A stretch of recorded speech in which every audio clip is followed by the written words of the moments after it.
আসসালামু আলাইকুম, welcome to my channel Sabrina's blog BD. Sabrina's blog BD থেকে আমি সাবরিনা আপনাদের জন্য নতুন আরেকটা ভিডিও নিয়ে হাজির হয়ে গেলাম। সকাল থেকে আজকের ভিডিওটি শুরু করেছি। একদম সকালে উঠে চা বসিয়ে দিয়েছি, একটু চা খেয়ে নিব। আর বাচ্চাদের স্কুল শুরু হয়ে গিয়েছে, বাচ্চাদেরকে স্কুলে নিয়ে যাব। সন্ধ্যায় কিছু মোগলাই পরোটা রেডি করে ফ্রোজেন করে রেখেছিলাম, যেটা বাচ্চা সকালে টিফিনে দেওয়ার জন্য। আমার বাচ্চারা মিষ্টি জিনিস থেকে ঝাল জিনিসটা একটু বেশি পছন্দ করে, তো সকালে ওরা ঘুমে থাকতেই আমি চাটা বসিয়ে দিয়েছি। আর এইদিকে আমি ওর জন্য একটু টিফিন রেডি করে নিচ্ছি, আর টিফিনটা রেডি করে ঠান্ডা হতে দিয়ে দিয়েছি। আর এই ফাঁকে আমি ছেলের পাঞ্জাবিটা ইস্ত্রি করতে চলে এসেছি। আজকে অনেক দিন পর আমার ছেলেটা মাদ্রাসায় যাবে, অনেক দিন পর স্কুল মাদ্রাসা খুলে গিয়েছে, মানে কোরবানির ঈদের পরে, ঈদের আগে যে বন্ধ দিয়েছিল, দীর্ঘদিনের একটা বন্ধ পেয়েছিল। আজকে মোটামুটি সব শিক্ষা প্রতিষ্ঠানে খুলে গিয়েছে। ঈদের ছুটি শেষ, ব্যস্ততার দিনগুলো শুরু। ব্যস্ত হয়ে গিয়েছে শহর, ব্যস্ত হয়ে গিয়েছে সবকিছু, ব্যস্ত হয়ে গিয়েছি আমি, সেই সাথে প্রত্যেকটা গৃহিণী, প্রত্যেকটা মা। কেননা এতদিন হেলে দুলে আমরা যে কাজগুলো করেছি, এখন আর হেলে দুলে করা যাবে না। এখন সবকিছুই নিয়ম মাফিক টাইম মতো করতে হবে।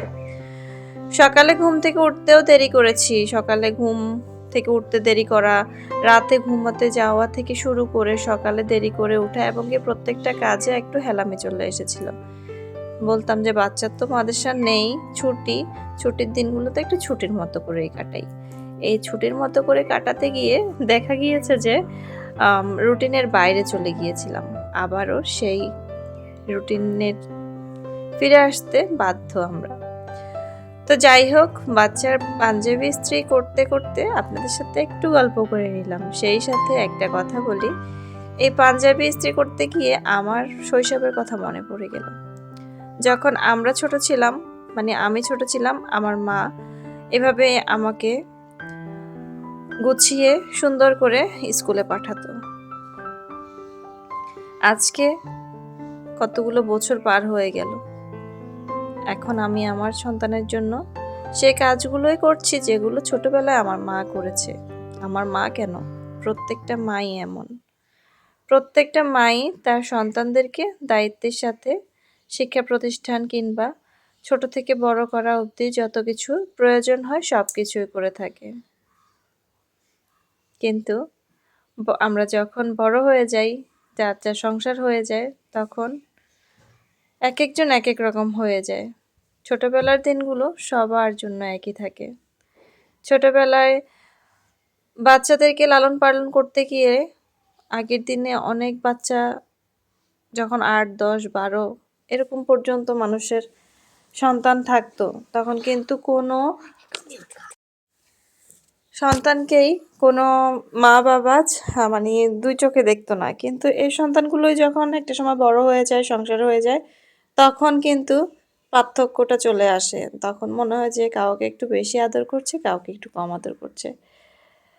তো যাই হোক, নিয়তির বড় অদ্ভুত পরিবর্তন সবকিছু মিলিয়ে মানুষ একটা সময় অন্যরকম হয়ে যায়। আসলে অন্যরকম হয়ে যায় বললে ভুল হয়, সবাই পরিস্থিতির শিকার হয়, কেউ কাউকে বুঝে না, ভুল বুঝাবুঝি সৃষ্টি হয়। যদি ভুল বুঝাবুঝি না হতো, একজন একজনকে বুঝতো, তাহলে কিন্তু কারোর মধ্যেই মনোমালিন্য হতো না। তো ছেলেকে স্কুলে মাদ্রাসায় আমি নিয়ে গিয়েছি, নিয়ে যাওয়ার পরে আমার মেয়েটা কিন্তু দাঁড়িয়ে ছিল না, সে বারবার গেটের বাইরে চলে যাওয়ার জন্য নাচানাচি করছিল। এক পর্যায়ে তাকে নিয়ে আমি বাসায় চলে আসতে হয়। আবার ছেলে ছুটির টাইমে আবার মেয়েকে নিয়ে যাই, ছেলেকে নিয়ে আবার চলে আসি। একটু খেলাধুলা করার বায়না করেছে, খেলছে। তো যাই হোক, 2টা দিন হয়ে গিয়েছে কিন্তু মাদ্রাসা খুলে গিয়েছে, আর আমি 2 দিন পরেই ব্লগটা শেয়ার করছি। তো প্রচুর গরম পড়ছে, যদিও এখন থেকে না, গরমের তাপমাত্রাটা অনেক আগে থেকেই, কিন্তু এতদিন বাসায় ছিলাম, কোথাও যাওয়া হয়নি। যার কারণে বাচ্চারাও একটু সেভে ছিল। গরম তেমনটা মানে আমি ওদের শরীরে ওই অনুভবটা করাতে দেই নাই, কিন্তু এখন যেহেতু ঘরের বাইরে যেতেই হচ্ছে, রবিবার থেকে সবকিছু খুলে গিয়েছে, তো দেখা বাচ্চারা অসুস্থ হয়ে গিয়েছে। 2টা দিন ক্লাস করে আমার বাচ্চাটা অসুস্থ হয়ে গিয়েছে। তো সবাই আমার বাচ্চাদের জন্য একটু দোয়া করবেন। পরিস্থিতি এখন সব দিকেই খারাপ, যেন সব মিলিয়ে আমার বাচ্চারা একটু ভালো থাকতে পারে। কেননা আমি সব কিছু একাই আমাকেই করতে হয়। তো আমার বাচ্চাদের যখন অসুস্থ হয় বা কিছু ওদের সমস্যা হয়, একা সামলানো আমার জন্য খুব কষ্ট হয়ে যায়। তো সবাই একটু দোয়া করবেন। বাসায় এসে গাছগুলোতে পানি দিচ্ছি। প্রতিনিয়ত এই কাজগুলো প্রতিদিনের রুটিনেই থাকে। একটু আগে হোক পরে হোক কাজগুলো করতেই হয়। একটু আগে হলেও রান্না করতে হয়, একটু পরে হলেও রান্না করতে হয়। দুপুরের খাবারটা দুপুরেই খেতে হয়, রাতের খাবারটা রাতে।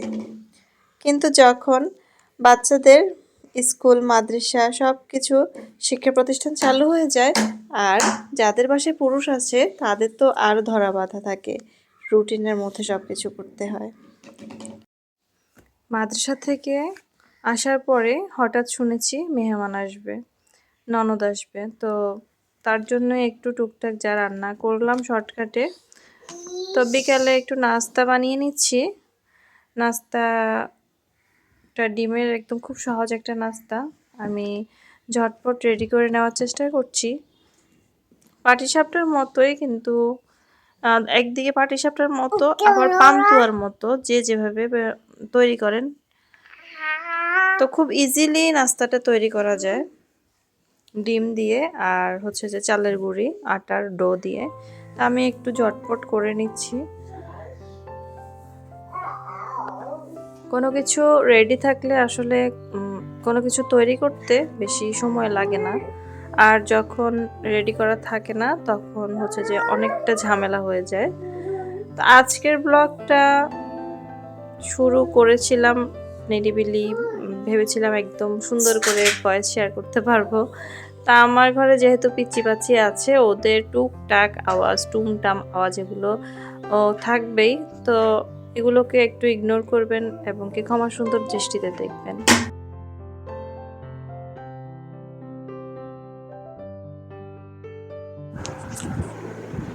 ভিডিওর এ পর্যন্ত এসেও যারা এখনো লাইক কমেন্ট করেননি, প্লিজ লাইক কমেন্ট করে সাবস্ক্রাইব করে পাশে থেকে যাবেন। আপনার একটা লাইক আমাকে আমার কাজের অনেক বেশি উৎসাহিত করে। আপনার একটা লাইক আরও 10 জনের কাছে ভিডিওটি পৌঁছে দিতে সাহায্য করে। আমার অনেক আপুরাই ভিডিও দেখেন এবং কি সবসময় খুব সুন্দর সুন্দর কমেন্ট করেন। অনেক ভালো লেগেছে, কথাগুলো সুন্দর লেগেছে। জানি না আপনাদের কাছে কতটুকু ভালো লাগে, কতটুকু ভালো লাগার মতো আমি ব্লগ শেয়ার করতে পারি। তবে আপনাদের কমেন্টগুলো যখন আমি পাই তখন আমার কাছে খুব ভালো লাগে এবং কি আরও সুন্দর করার আগ্রহ বেড়ে যায়। তো আমি সবসময় চেষ্টা করব আপনাদের মনের মতো, আপনাদের সুন্দর লাগার মতো ব্লগ শেয়ার করার।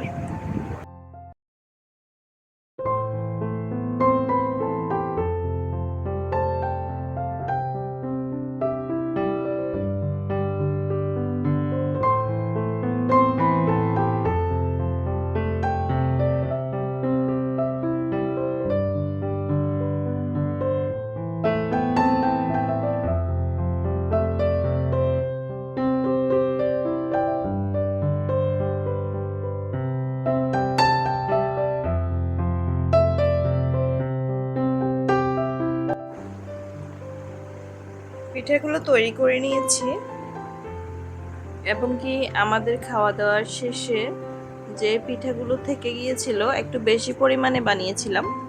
তো সবাই খাওয়ার পরে যেগুলো থেকে গিয়েছে সেগুলোকে আমি একটি এয়ারটাইট বক্সে ঢুকিয়ে নিচ্ছি, ফ্রিজে রেখে দিব। অসাধারণ হয়েছিল পিঠাটি খেতে। আমিও একটু বেশি পরিমাণে বানিয়েছিলাম, যার কারণে সন্ধ্যার সময় সবাই নাস্তা করে নিয়েছে এবং কি খাওয়ার পরেও বেঁচে গিয়েছিল। পরদিন সকালে ছেলেকেও টিফিনে দিয়েছিলাম। আসলে কোনো কিছু রেডি থাকলে ছেলের টিফিনে দেওয়ার জন্য একটা টেনশন থাকে না। যখন কোনো কিছু রেডি থাকে না তখন একটা এক্সট্রা টেনশন থাকে, কি দিব।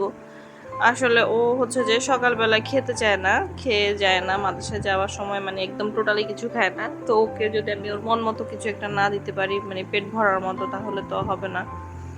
এমনিতেই দুষ্ট অনেক, মানে খেতে চায় না। টিফিন বক্সটা দেখা যায় যে ফুল বিল ফিল আপ করতে পারে না, অল্প একটু খেয়ে শেষ।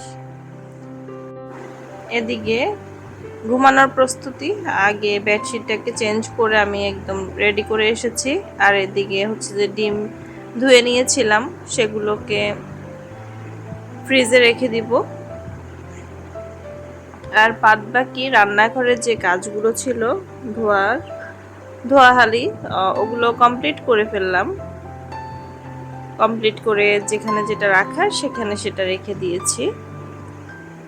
আর যখন আমি রুমের দিকে যাচ্ছি তখন দেখি আমার বাচ্চা অনেক দুষ্টামি করতেছে। ওর কাজই হচ্ছে যে এলোমেলো করা, কোনো কিছু একবারে আমি শেষ করতে পারি না, বারবার আমাকে একটা কাজ করতে হয়।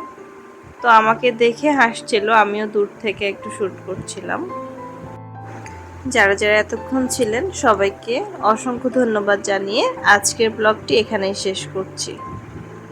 আল্লাহ হাফেজ।